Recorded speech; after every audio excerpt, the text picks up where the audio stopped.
Bom dia. É um privilégio estarmos aqui.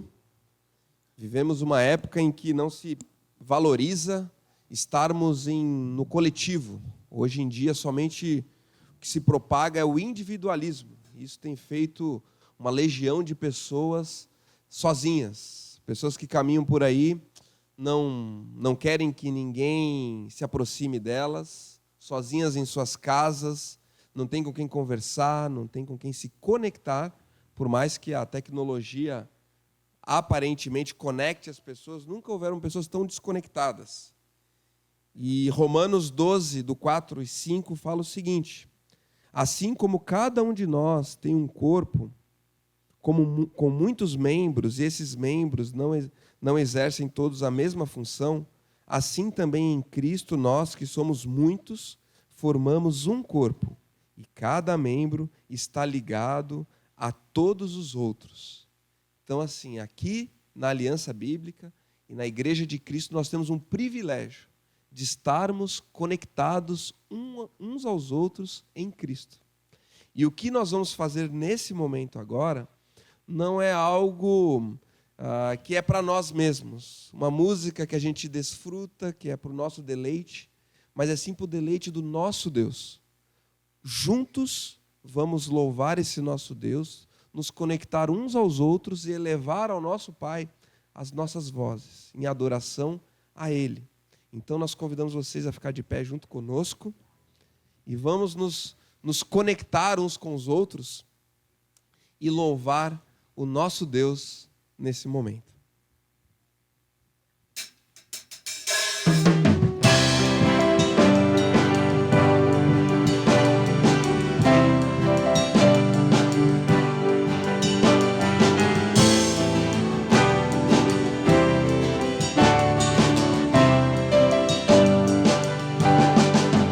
É o teu povo aqui presente, todos numa só voz declarando que só tu és grande. Exaltamos teu doce nome, pelo amor, pela cruz, por teu filho Jesus, pois és santo, sim, és digno de louvor e de ser adorado. És bondoso, Pai querido, dentre todas as coisas, tu és verdadeiro Senhor. É o teu povo aqui presente,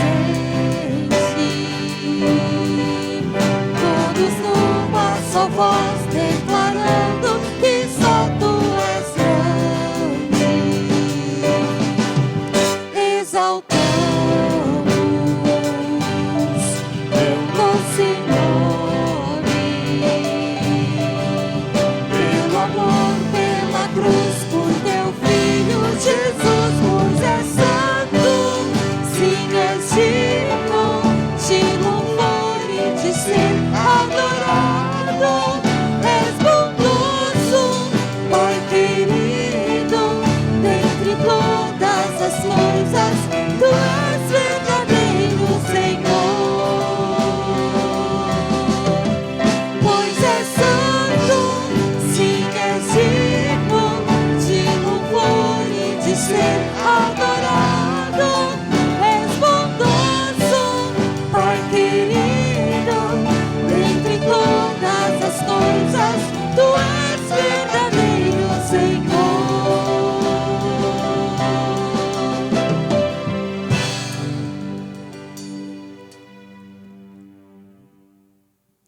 Criançada, podem vir aqui ajudar a gente a cantar a próxima música.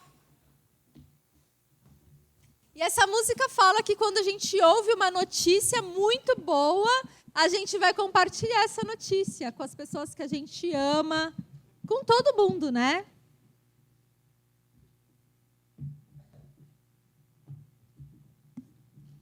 Então, essa música fala que a gente tem que falar de Jesus para os nossos amiguinhos. Tá bem?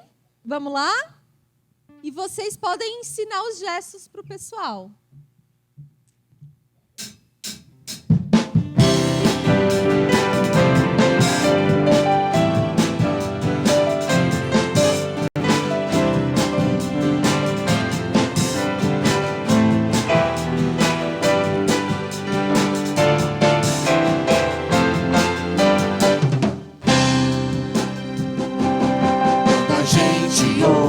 Notícia muito boa, precisa contar aos outros também. Não podemos guardar pra nós a vida toda, vamos compartilhar o que a gente tem.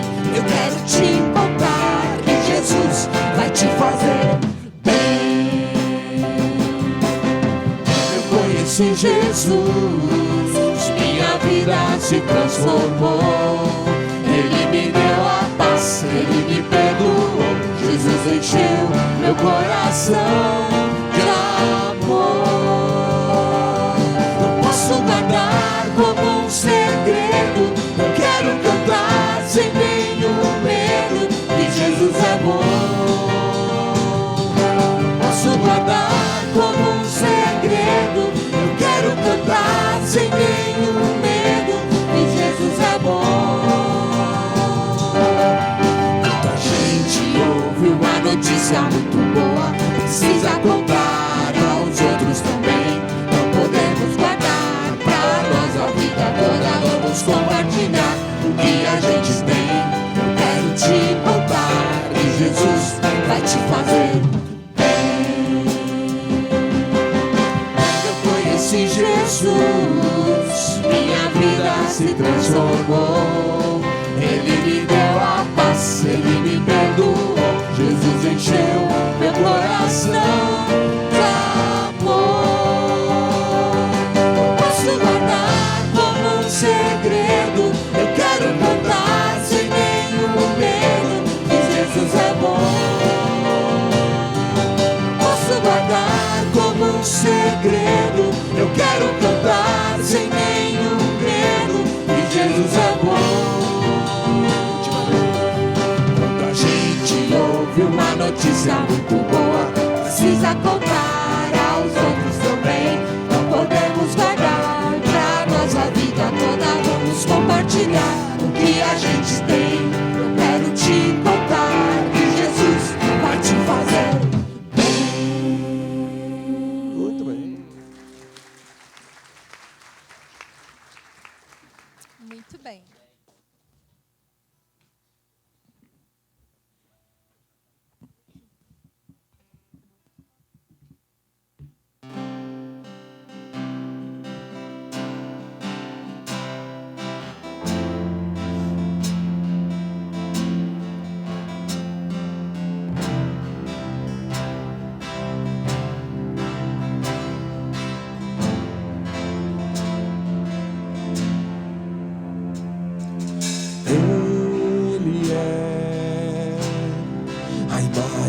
Do Deus invisível,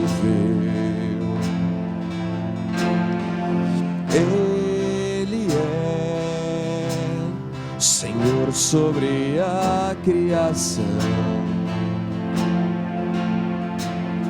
pois nele foram criadas todas as coisas, nos céus e na terra. Sejam tronos, soberanias, poderes ou autoridade. Ele é antes de tudo e a todos sustenta pela palavra, pois foi do agrado de Deus que em tudo Ele tenha supremacia.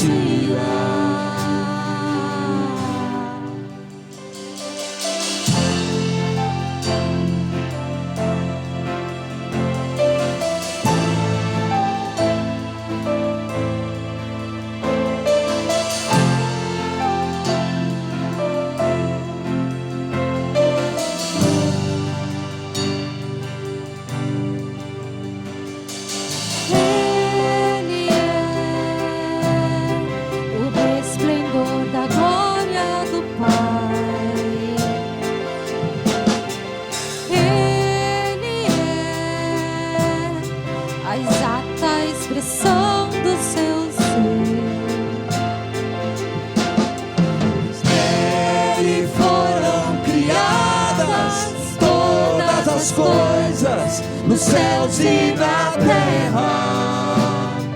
Sejam tronos, soberanias, poderes ou autoridades.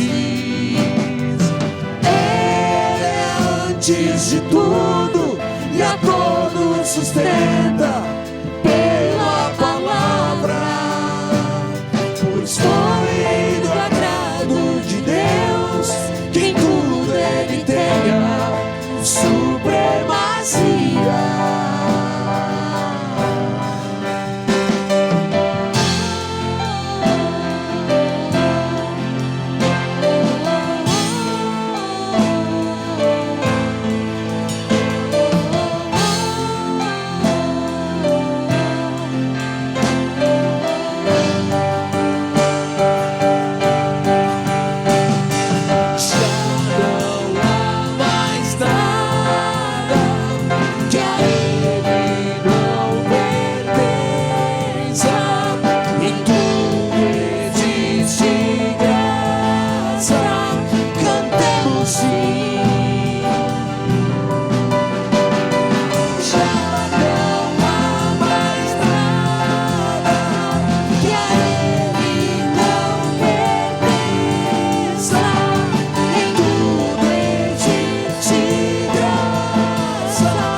Nosso Deus e Pai, que privilégio é, Deus, elevar ao Senhor as nossas vozes em adoração ao Deus verdadeiro, Criador dos céus e da terra.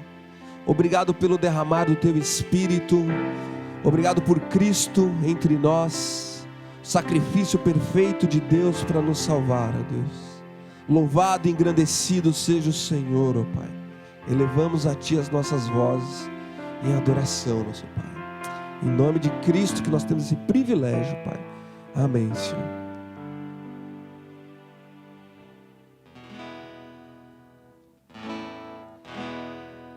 A esperança em vida e morte, Cristo é, em quem confia o nosso ser, a Deus somente pertencer, quem nos sustenta com poder, quem foge ao seu pleno querer, e quem nos guarda até o final, é seu amor, Cristo eternal. Cante, aleluia, eterna esperança. Cante, aleluia, a razão da nossa fé, da vida e morte Cristo é. Quem pode dar a alma paz? Deus é bom, Deus é bom, com sua graça é eficaz, em seu sangue redentor, quem nos dá fé quando há temor, quem tem poder sobre o caos, quem nos conduz em meio ao mar, até a Cristo encontrar. Cante, aleluia, eterna esperança. Cante, aleluia, a razão da nossa fé, da vida e morte Cristo é. E quando o fim então chegar, vivo estás vivo estás, que recompensa ao céu trará, eterna vida com Jesus. Ele irá nos encontrar, a morte então destruirá. Em alegria festejar, eternamente Cristo em nós. Cante, aleluia, eterna esperança. Cante, aleluia, a razão da nossa fé. A vida e morte Cristo é. Cante, aleluia, eterna esperança. Cante, aleluia, a razão da nossa fé. A vida e morte Cristo é. A razão da nossa fé. A vida e morte Cristo é.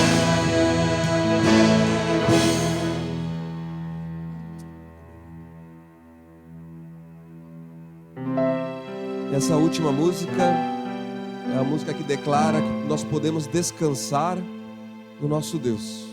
A gente falou no começo ali na abertura com o Vanderlei sobre fenômenos da natureza que nos impõem medo, guerras, rumores de guerras. E meio ao mundo de caos também podemos descansar no nosso Deus. Então, vamos fazer dessa música uma oração. Talvez se o seu coração está com medo, é a oportunidade de declarar essa música com um pedido para Deus, para que a gente descanse nele. Vamos cantar. Cobre-me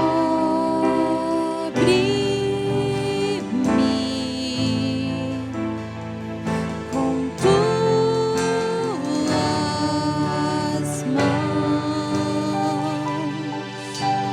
com poder, vem me esconder, Senhor. Se trovão e o mar se erguendo vem, sobre a tempestade eu voarei, sobre as águas tu também és rei.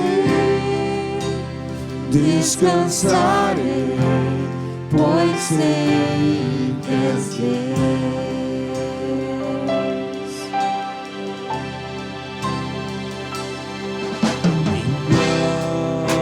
Alma está segura em ti. Sabes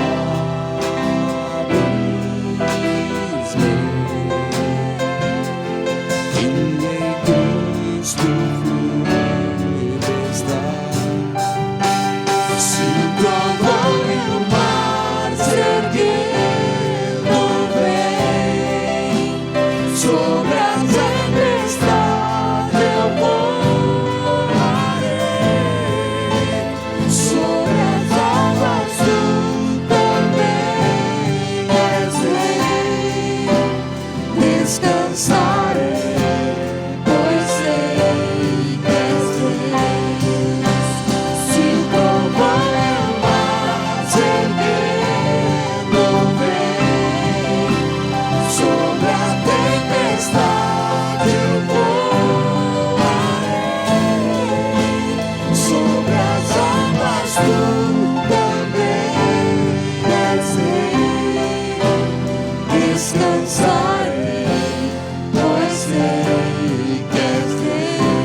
obrigada por esse tempo de louvor, de adoração.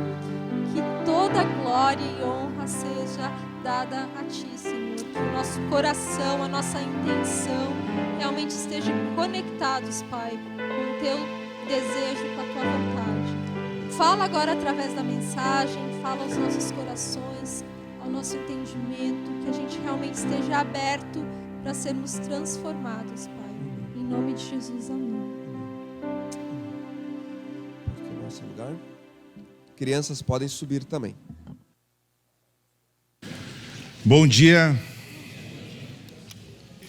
Temos feito a nossa série, né, sobre maturidade cristã. Temos caminhado aí por diversos aspectos, né, da maturidade, de como nós devemos buscar como cristãos cada vez mais ser parecidos com Cristo. Isso significa ser mais maduro na nossa fé, na nossa caminhada.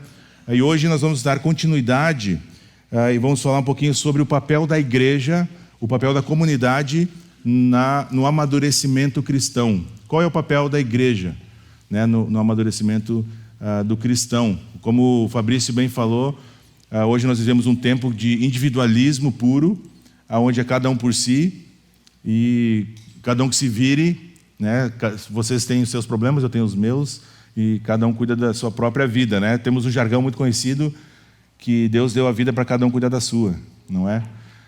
Mas quando nós olhamos para a realidade da palavra de Deus, começamos a perceber que não é bem por aí, né? Que a igreja tem um papel fundamental, importantíssimo na caminhada cristã, no amadurecimento, na forma como nós vamos lidar com os pecados, na forma como nós vamos ser confrontados, na forma como vamos ser usados por Deus como instrumento na vida de outras pessoas. E o que eu gostaria que nós meditássemos hoje, então, lá na carta de Paulo aos Colossenses, no capítulo 3, se você quiser abrir a sua Bíblia, Colossenses, capítulo 3, e nós vamos ler dos versículos 12 ao 17.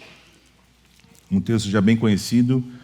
E se você está usando o seu celular aí como Bíblia, já aproveita, coloca no modo avião, para não entrar notificação, para não se distrair com outras coisas, para a gente estar concentrado agora na palavra de Deus. Colossenses 3, versículos 12 até o 17. Então eu vou ler, diz assim a palavra de Deus. Portanto, como povo escolhido de Deus, santo e amado, revistam-se de profunda compaixão, bondade, humildade, mansidão e paciência. Suportem-se uns aos outros e perdoem as queixas que tiverem uns contra os outros. Perdoem como o Senhor lhes perdoou. Acima de tudo, porém, revistam-se do amor, que é o elo perfeito. Que a paz de Cristo seja o juiz em seu coração, visto que vocês foram chamados para viver em paz, como membros de um só corpo. E sejam agradecidos. Habite ricamente em vocês a palavra de Cristo. Ensinem e aconselhem-se uns aos outros com toda a sabedoria. E cantem salmos, hinos e cânticos espirituais com gratidão a Deus em seu coração. Tudo o que fizerem, seja em palavra ou em ação, façam-no em nome do Senhor Jesus, dando por meio dele graças a Deus Pai. Vamos orar mais uma vez, gente? Senhor nosso Deus, muito obrigado. Obrigado pelo tempo que já tivemos. Obrigado, Senhor, porque temos a Tua palavra aqui diante de nós essa manhã. Não é por acaso, Pai, que cada um de nós está aqui, Senhor. É porque o Senhor quer falar conosco, porque o Senhor quer ter esse encontro pessoal conosco. E o Senhor faz isso por meio da Sua palavra. Obrigado, Jesus, porque nós podemos ter o privilégio agora, Senhor, de nos concentrarmos, de aprendermos, de sermos desafiados, Pai, pela Tua palavra. E minha oração que Teu Espírito Santo, Senhor, faça a Tua obra em nossos corações essa manhã. Que nós tenhamos foco, entendimento, Pai. Abre a nossa mente, nos capacita a entendermos aquilo que o Senhor tem para cada um aqui nesta manhã, Senhor. É em Teu nome que eu oro e que eu agradeço. Amém. Muito bem, então, como disse no início, o individualismo tem tomado conta e, paralelamente a isso, as pessoas têm buscado mais conexões, né? Seja por meio virtual, seja por meio de outras coisas, porque nós fomos criados à imagem e semelhança de Deus. Lembram lá do capítulo 1 de Gênesis?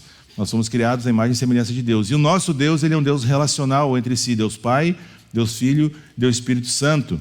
E nós temos essa necessidade de comunhão, nós temos essa necessidade de conversar, nós temos necessidade de calor humano, né? De nos sentarmos, de conversarmos, de passearmos juntos, de estarmos juntos. Nós somos criados assim. E quando nós nos privamos disso, as consequências começam a aparecer em nossas vidas. Então, nós temos muitas pessoas hoje querendo ser ouvidas e quase nenhuma pessoa querendo ouvi-las. É um paradoxo. E aí, então, nós temos esse evento, esse fenômeno das redes sociais, porque é um lugar onde, de certa forma, eu me sinto ouvido. Eu posso postar uma foto, eu posso postar um textão, eu posso criticar, eu posso abençoar. E ali é um espaço onde eu me sinto, de certa forma, ouvido, onde, pelo menos, eu me engano, achando que estou sendo ouvido.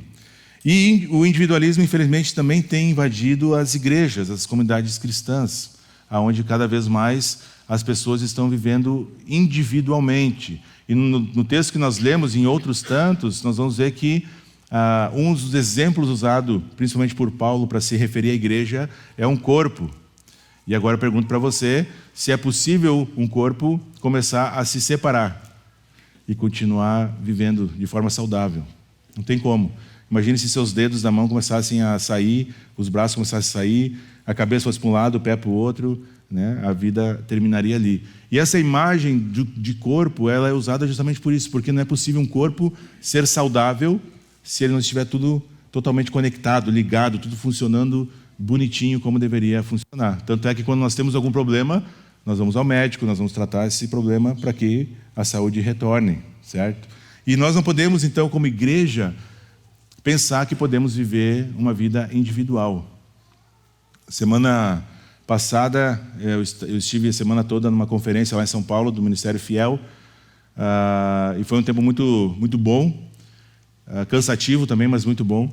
E em uma das palestras, né, era sobre o livro de Hebreus, um dos pregadores chamado Jonas, ele fala que eu tentar viver a vida, dizer que eu sou um cristão e viver separado da igreja, é como se eu casar e ter uma lua de mel à distância. Não tem como, não existe. Né? E eu muito concordei, e aí trouxe também essa ilustração para vocês, porque é isso, nós não temos como casar e ter a lua de mel à distância, não é completo. Não existe cristianismo separado da igreja, não existe. Né? Essa ideia diabólica que nós temos por aí, daqueles que são chamados de desigrejados, né? Onde o discurso é que eu e minha Bíblia, eu não preciso da religião, eu não preciso da igreja. Isso é um discurso satânico, onde Deus tem enganado muita gente pensando que está vivendo um cristianismo saudável, quando na verdade não está. Porque a igreja é isso aqui que nós estamos aqui reunidos, né? E vocês já estão cansados de me ouvir dizer que a igreja não são os tijolos, né? Mas somos nós reunidos. Foi instituído por Jesus e não por ser humano algum. Foi o próprio Senhor Jesus que instituiu esse formato de que nós nos reuniríamos como seu povo para adorá-lo, para aprendermos, para crescermos como corpo. E isso tem vários desdobramentos. Então, o primeiro, maior mandamento de todos, quando Jesus é perguntado, é qual? Ame o Senhor, o seu Deus, né, de toda a sua força, de todo o seu entendimento, com tudo que você é. Mas Jesus aproveita essa pergunta, ninguém tinha perguntado para ele sobre isso. E ele fala, mas o segundo, maior mandamento é semelhante a esse. Ame o seu próximo como a você mesmo. Então Jesus já aproveita, sabendo do que os fariseus estavam falando ali com ele em Mateus, né, querendo armar uma armadilha, e ele já diz, olha, o segundo mandamento é muito próximo do primeiro. O primeiro é ame o seu Deus, acima de todas as coisas. O segundo é ame o seu próximo como a ti mesmo. Em João, ele vai dizer, em João e também em 1 João, nos é dito que se nós amarmos uns aos outros, o que as pessoas vão saber? Que nós somos discípulos de Jesus porque nós nos amamos uns aos outros, porque servimos uns aos outros. O próprio Senhor Jesus, ao lavar os pés dos discípulos, ele diz o quê? Que ele não veio para ser servido, mas para servir e dar a sua vida em favor de muitos. Então nós somos chamados, sim, como cristãos, a vivermos em comunidade, a investirmos um na vida do outro. E agora eu quero te desafiar a olhar para a pessoa que está do seu lado. Não vai precisar dar abraço nem nada, tá? Só olha. Olha só, a Bíblia ensina que você e eu temos responsabilidade ministerial sobre a vida das pessoas que estão do seu lado. Seja ela sua esposa, seu amigo, alguém que você não tem muito contato. Como parte desse corpo, eu e você somos chamados a cuidarmos uns dos outros. E aqui Paulo então vai falar sobre várias características que nós temos de viver como igreja, né? Nesse cuidado mútuo. O Espírito Santo nos habilita a cuidarmos uns dos outros. E nós devemos praticar isso, visando despertar em nós mesmos a necessidade do outro e despertar no outro a necessidade de nós. Nós somos corpo, precisamos andar juntos. E aqui então no capítulo 3 de Colossenses, Paulo está fazendo uma série de exortações, né? O capítulo 3 ali, o título na NVI é Instruções para um Viver Santo. Esse título não é inspirado, mas ele ajuda a gente a entender o que se trata, né, esse capítulo. Então, Instruções para um Viver Santo. E Paulo fala sobre várias coisas, e antes do texto que nós lemos, ele vai falar sobre as obras da carne, aquilo que é ruim. Ele dá um exemplo negativo, né, daquilo que vem de nós. E aqui agora, então, ele começa a falar sobre como nós devemos viver como cristãos, exercitar os nossos dons, aquilo que nós deveríamos buscar com toda a nossa força, viver essas características aqui. E eu gostaria que a gente visse com mais profundidade, né, esse texto, de todas essas características aqui dos cristãos, e que nós avaliássemos nossa própria vida, o quanto nós temos vivido, ou tentado pelo menos buscar, né, viver desta forma aqui. Mas não sem antes, nós temos a nossa rima, né, para não deixar ninguém preocupado, ansioso, se eu esqueci, não esqueci, né? Então, a ideia dessa mensagem é que na vida em comunidade amadureceremos à medida, se as características de Cristo em nós exercermos. Então, na vida em comunidade nós amadureceremos se essas características de Cristo nós exercermos, certo? Então, primeira coisa no versículo 12, Paulo fala ali, já dá algumas características desse povo, quem é a igreja? Versículo 12. Portanto, então ele está continuando a ideia anterior, né? Ele continua aqui com portanto, ele já falou sobre as obras da carne, e aí ele continua, então, portanto, como povo escolhido de Deus, ou seja, a igreja é um povo escolhido por Deus, separado por Deus. A palavra santo significa separado. Nós somos escolhidos, eleitos por Deus. Deus trouxe cada um de nós com a sua graça irresistível, tocou no nosso coração e nós um dia entregamos as nossas vidas para Jesus. Povo eleito, Jesus nos escolheu. Como funciona isso? Nós não sabemos. A Bíblia não é clara. O que a Bíblia é clara é que todos nós somos eleitos por Deus de alguma forma. Agostinho, ele questionado certa vez sobre isso, mas como assim Deus elege as pessoas? Qual que é o critério que Deus usa para eleger um e não eleger o outro? E Agostinho disse, Deus começa pelos piores pecadores. Não tem uma resposta, né? E obviamente ele estava sendo irônico.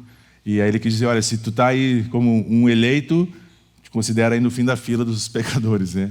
Ou o primeiro da fila dos pecadores. O fato é que a Bíblia é muito clara. Diversas vezes o apóstolo Paulo vai nos dizer que nós somos o povo eleito. Pedro, na sua epístola também, 1 Pedro, vai nos dizer que nós somos o povo eleito de Deus. E isso tem um peso enorme. Quer dizer que Deus escolheu. Deus escolheu.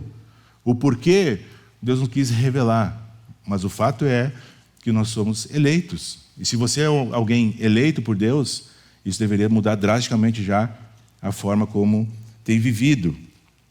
E aí Paulo continua, povo escolhido, né, o eleito de Deus, santo. Como eu falei, santo significa separado. Agora, eu e você não pertencemos no mundo. Lembra o que Jesus diz? Não peço que os tires do mundo, mas que os proteja do maligno. Nós estamos no mundo, mas nós não pertencemos mais a este mundo.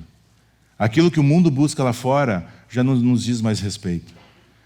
As prioridades do mundo lá fora já não são mais as nossas prioridades. Ou não deveria ser as nossas prioridades. Agora nós fomos separados e fazemos parte de um reino celestial, que nós já vivemos algumas características desse reino, mas ainda não na sua plenitude. Mas um dia o rei virá nos buscar.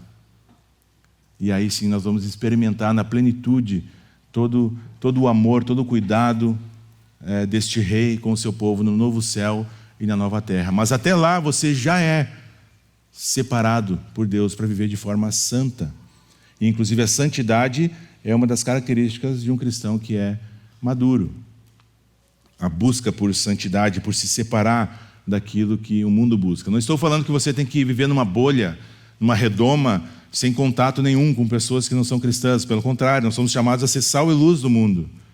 Mas nós não pertencemos mais a este mundo. A nossa vida agora é outra vida. O nosso reino é outro reino. O nosso país, o nosso mundo é outro mundo, é outro país, que não é esse aqui mais. Nós somos peregrinos. Estamos passeando de passagem. E à medida que caminhamos, vamos oferecendo para aquelas pessoas que não conhecem a verdade que nós já conhecemos. Mas isso não quer dizer que nós vamos viver como eles, né? Pertencemos a outro povo agora.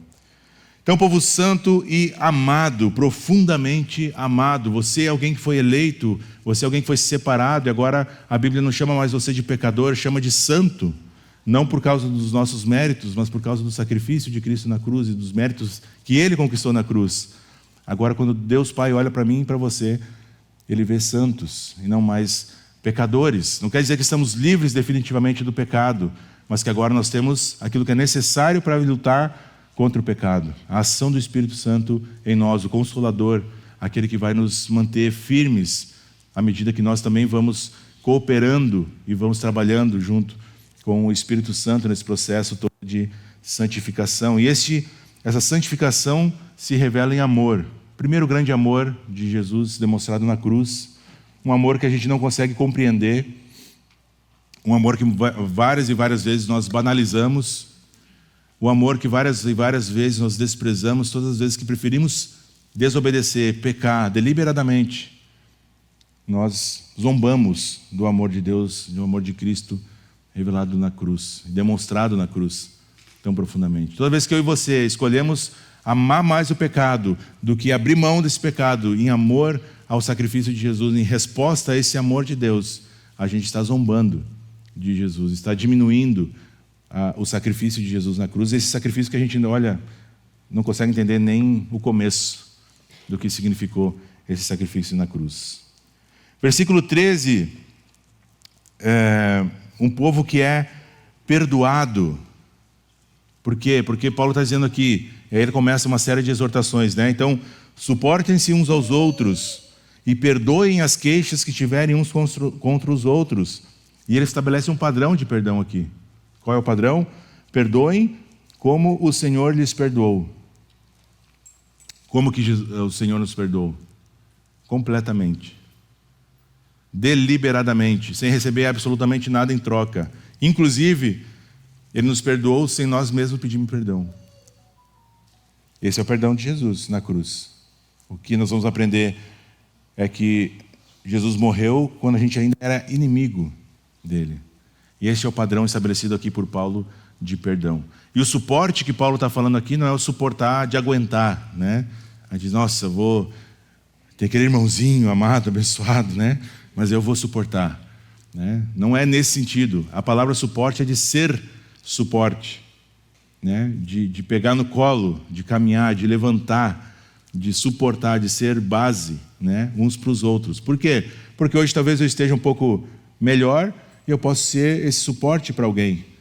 E amanhã ali na frente pode ser que eu precise do suporte de alguém na minha vida. Isso é vida de corpo. Então Paulo deixa agora, aqui a partir do versículo 14, ele vai começar, deixa de falar sobre aquilo que Deus fez por nós, né? Esse povo eleito, escolhido, amado, santo, que foi perdoado, que deve perdoar, e vai começar a falar então daquilo que nós devemos fazer uns pelos outros. Aquilo que eu e você devemos fazer uns pelos outros aqui como família. Porque nós somos uma família composta de famílias, certo? Nós somos uma grande família composta de outras famílias e nós temos algumas responsabilidades. Nós temos alguns deveres. Eu sei que a gente não gosta muito, né, nos nossos dias, de ouvir muito sobre dever. A gente gosta muito de ouvir sobre direito. Mas sobre dever a gente não gosta muito. Mas, se tu não sabia, nós temos talvez muito mais deveres do que direitos, né? E nós precisamos entender quais são os meus deveres, para justamente não pecar contra Deus, não falhar, não pecar contra o corpo, né, contra a igreja, cumprindo aquilo que eu sou chamado a cumprir.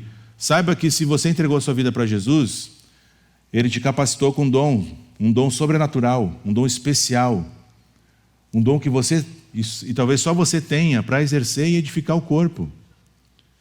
E que eu não vou poder fazer, porque esse não é um dom que Deus me deu. E se você não tem exercido esse dom, o corpo adoece. Porque em Efésios, Paulo vai dizer que esse dom deve ser usado para a edificação do corpo, para o crescimento do corpo, onde todas as juntas e medulas funcionam perfeitamente. Então, se você não tem exercido e usado esse dom, você tem pecado. E você tem, talvez, contribuído com uma doença no corpo. Então, a gente precisa conhecer o nosso dom. Se você tem um relacionamento com Jesus, se você entregou a sua vida para Jesus, se o Espírito Santo habita em você, você tem um dom. Ou talvez mais de um. Esse é um debate que não importa agora. Mas você tem dom. Você tem exercido este dom? Tem exercido este dom? Nós somos esse povo e nós temos essas características, então, que somos exortados por Paulo aqui para praticar pela fé, para a edificação e o crescimento do corpo. E aí no versículo, então, 14, ele vai dizer, versículo 12. Portanto, como povo escolhido de Deus, santo e amado, revistam-se de profunda. E aí ele começa uma lista de características. Então não é se comportar exteriormente, é se revestir profundamente dessas características aqui que Paulo está dizendo. A primeira delas é compaixão ou misericórdia. É lançar o coração sobre a miséria do outro. É olhar para as mazelas das pessoas que estão ao nosso redor e se compadecer delas. Não é ter pena. Minha mãe já dizia, quem tem pena é galinha. Né? Pena a gente sente e não faz nada a respeito. A compaixão nos impele a fazer algo. A misericórdia, quando eu compadeço de alguém, eu vou ser impelido a ajudar, a fazer alguma coisa, nem que seja chorar junto com essa pessoa. Mas nós somos chamados a nos revestirmos profundamente de compaixão, tanto com aqueles irmãos de fé do corpo, quanto aqueles que estão fora. E talvez uma das formas que nós melhor possamos expressar a compaixão para alguém que não conhece Jesus, é justamente falando do amor de Cristo. Às vezes a gente está preocupado com uma pessoa que está doente fisicamente, a gente quer ajudar essa pessoa, mas vocês lembram quando aquele paralítico é descido pelo telhado e Jesus está na sala reunido com várias pessoas, e eles descem aquele paralítico até a cama, o homem tinha essa doença, não caminhava. E o que Jesus faz? A primeira coisa que Jesus faz para aquele homem, ele diz, os seus pecados estão perdoados. A prioridade de Jesus não era fazer aquele homem caminhar, não era curar a sua doença, era curar a doença mais importante que aquele homem tinha, que era o pecado e a separação eterna dele próprio. E então Jesus fala, seus pecados estão perdoados, mas por misericórdia, se levanta, pega a tua maca e pode ir. Aquele homem então é curado fisicamente. Então aquilo que nós podemos dar para as pessoas como forma de compaixão, muitas vezes não vai ser um médico, não vai ser a cura da doença, vai ser o Evangelho, vai ser o amor de Jesus. Profunda compaixão. Segunda característica que Paulo fala, revistam-se de profunda bondade. Bondade, exatamente o contrário de maldade ou de malícia. Bondade, pureza. Essa é a ideia que Paulo está falando aqui. Ele também vai mencionar no versículo 8, aí no capítulo 3. A bondade toma essa iniciativa em responder generosamente às necessidades uns dos outros. Ele continua, a humildade, profunda humildade, e a humildade é um antídoto perfeito para o amor próprio, para a autoestima elevada, para a arrogância. Profunda humildade. Filipenses capítulo 2, Paulo vai trabalhar melhor essa ideia da humildade cristã, e ele usa o exemplo de Jesus, que sendo Deus não considerou que ser igual a Deus era algo que devia pegar-se, mas esvaziou-se a si mesmo, se fez um de nós. Humildade, nós somos chamados a viver com profunda humildade. Outra característica, a mansidão. Em algumas versões, talvez, tu vai ler ali como gentileza. Profunda mansidão, ou profunda gentileza. Então a ideia é essa, uma disposição de sofrer danos, sofrer insultos, sem explodir, sem colocar para fora toda a ira pecaminosa. Mansidão. É a pessoa que está pronta para sofrer danos ao invés de causar danos, em prol do corpo. Abrir mão dos seus direitos. Paciência, né? Paulo vai por essa linha agora, mansidão, depois paciência ou longanimidade, que inclusive é listado lá em Gálatas 5 como sendo parte do fruto do Espírito. A paciência, né? A mansidão, o domínio próprio. É o oposto da explosão de raiva, daquela coisa que fica desenfreada, que a gente perde o controle. É exatamente o contrário.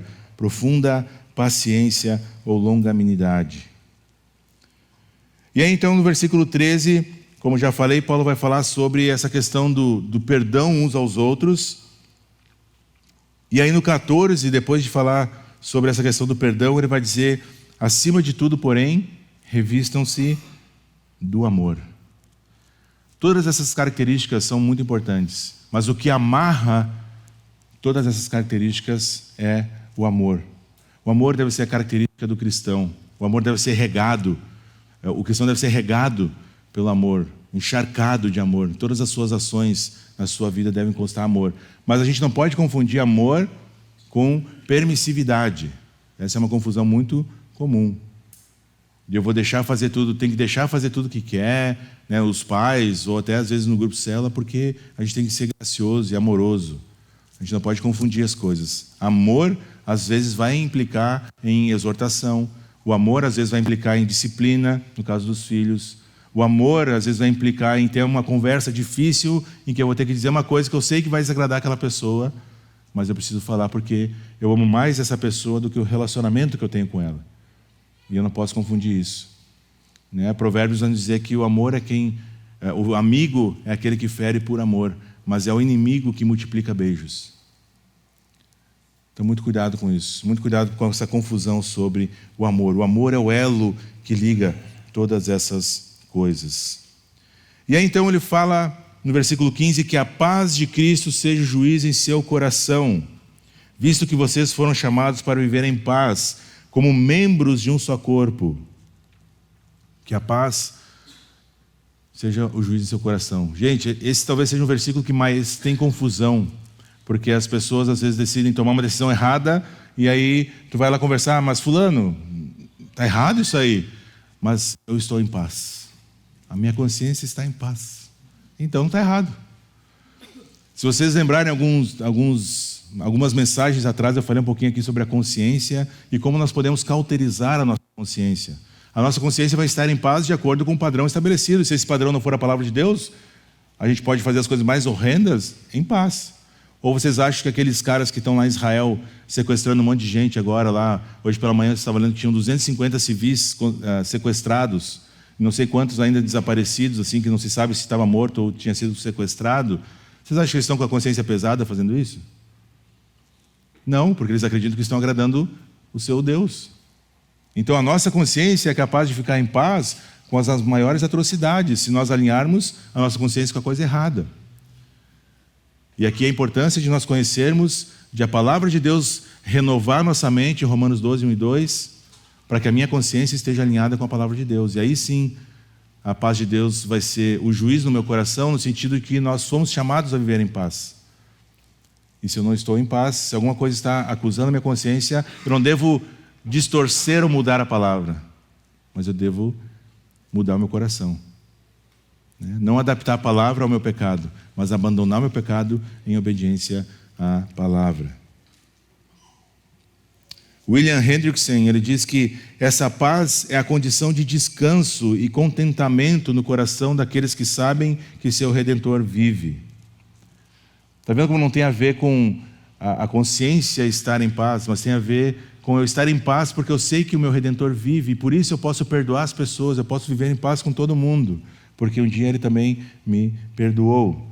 Então é a convicção de que os pecados passados já foram perdoados, de que o presente está sendo dirigido para o nosso bem e de que o futuro jamais poderá ameaçar-nos ou afastar-nos de Cristo. E aí eu vivo em paz. E essa paz pode ser um juiz no meu coração. Então, por isso, dessa segurança, nós podemos viver em paz com o corpo de Cristo. Então, quando você for tomar uma decisão e alguém te disser, cara, não vai por aí que vai dar ruim. Não vai atrás da sua consciência. Avalie o que a pessoa está te dizendo. Por que ela está te dizendo? Conversa com outras pessoas maduras na fé. Será que eu não estou errado mesmo? Será que não? Deixa eu te dizer uma coisa. Eu e você somos muito capazes de errar, tá? Nós erramos. Talvez muito mais erramos do que acertamos. Então, se alguém está dizendo que tem alguma coisa errada, ouve. No máximo que vai acontecer, vai chegar à conclusão que não. Não é? E na melhor das hipóteses, você vai se dar conta do seu erro e vai evitar o erro. Então a gente precisa ouvir uns aos outros. Versículo 16, então, Paulo continua e diz: habite ricamente em vocês a palavra de Cristo. Ensinem e aconselhem-se uns aos outros com toda a sabedoria. E cantem salmos, hinos e cânticos espirituais com gratidão a Deus em seu coração. Ser cheio da palavra é uma ordem, não é uma opção. E para ser cheio da palavra, eu preciso estudar a palavra. Eu preciso me debruçar em cima da palavra de Deus.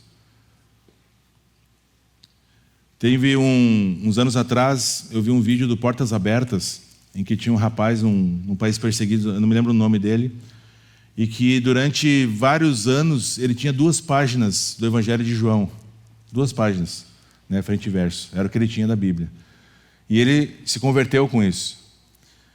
E ele estudava aquilo e ele começou a ensinar outras pessoas e discipular outras pessoas usando 2 páginas do Evangelho de João.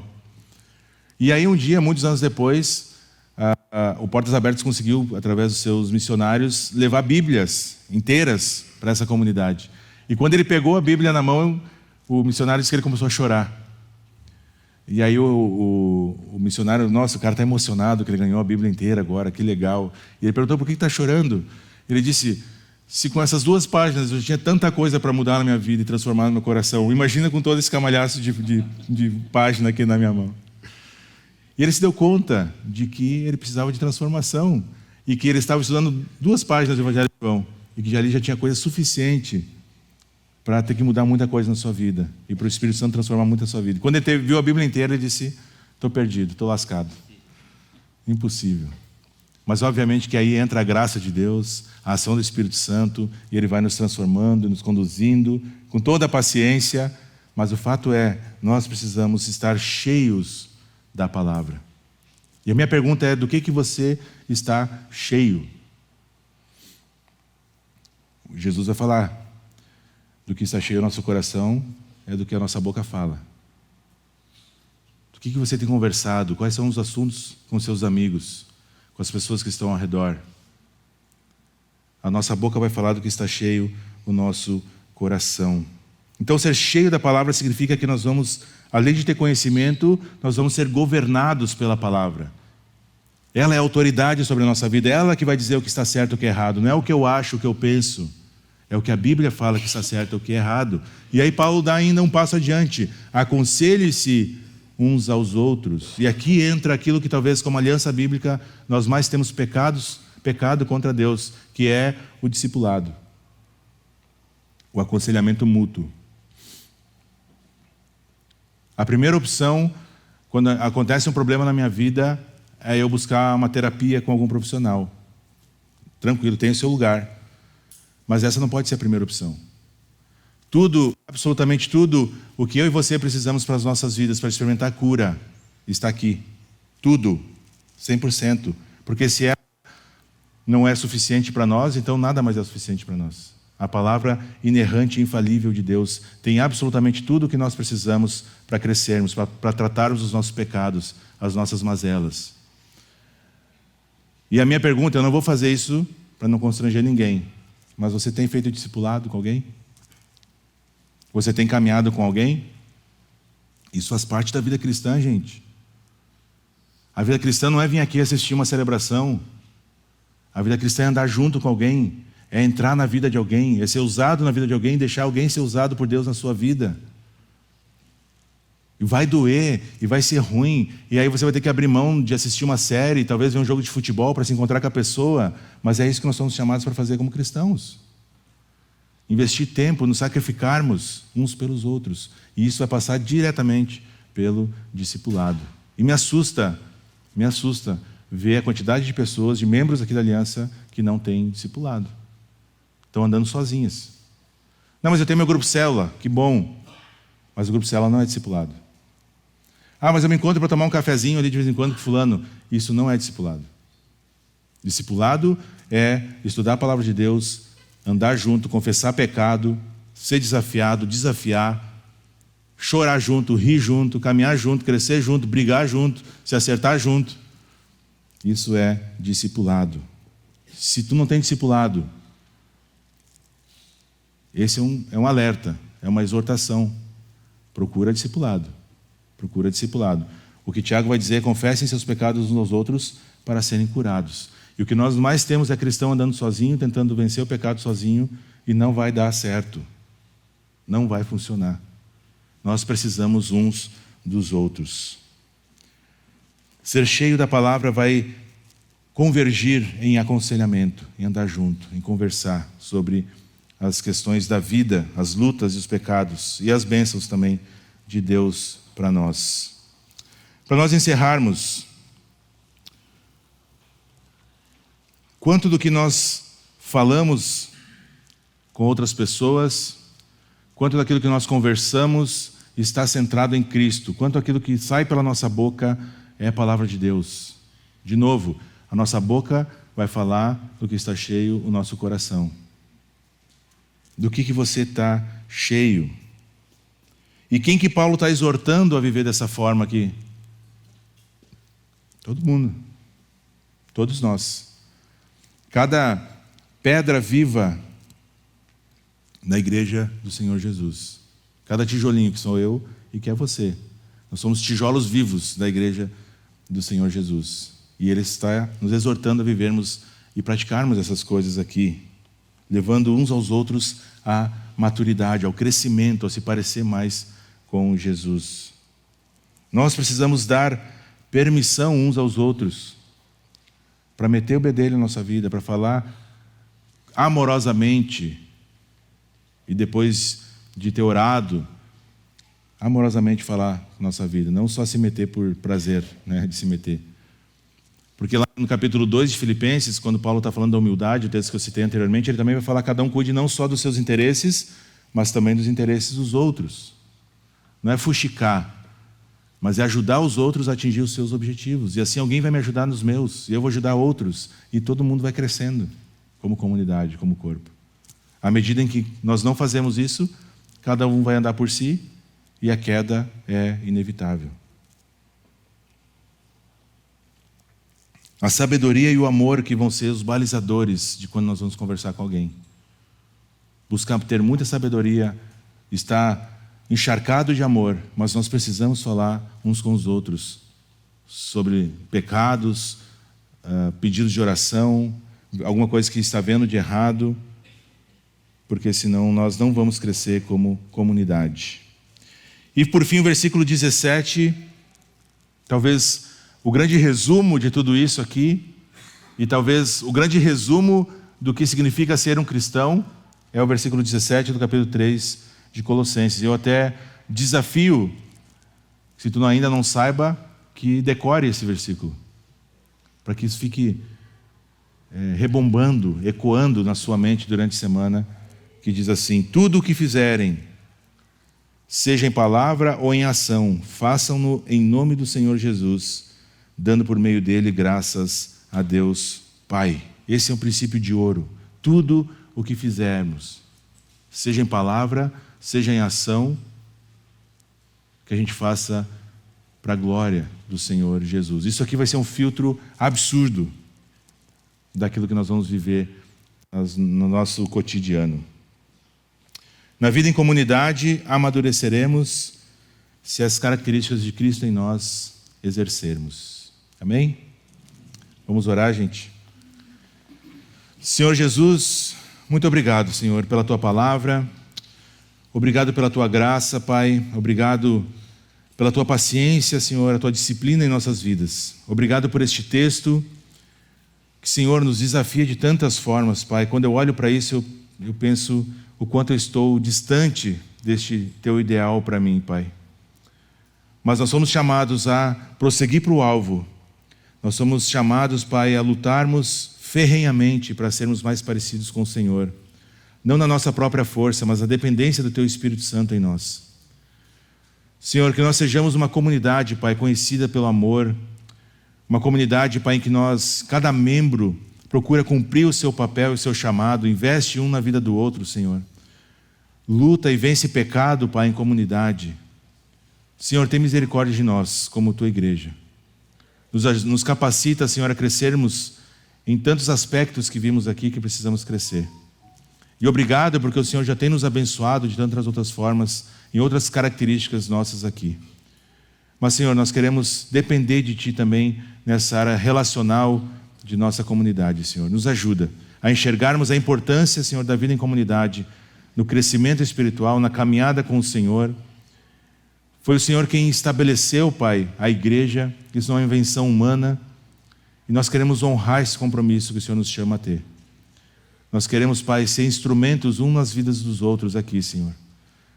Com muito amor, com muita sabedoria, com muita humildade, Pai. E nós precisamos da Tua capacitação para que isso aconteça. Porque por nós mesmos não passamos de pó da terra, Senhor. Obrigado, Pai, pela vida de cada um aqui. Obrigado por este tempo de exposição da Tua palavra. Que ela penetre profundamente em nossos corações, Senhor. Que nós sejamos desafiados pelo Teu Espírito Santo, Pai, a darmos os passos na direção da mudança. Que saímos daqui transformados, Pai, desafiados e com sede e vontade de lutar para sermos cada vez mais parecidos com o Senhor. Todo o restante, Pai, é secundário. Que tudo o que fizermos em palavra ou em ação seja feito para a Tua glória e para a Tua honra, Senhor. É em Teu nome que eu oro, agradecido. Amém. Amém. Muito bem, então, meus queridos, nós ficamos por aqui. Que Deus abençoe o domingo, a semana e até domingo que vem.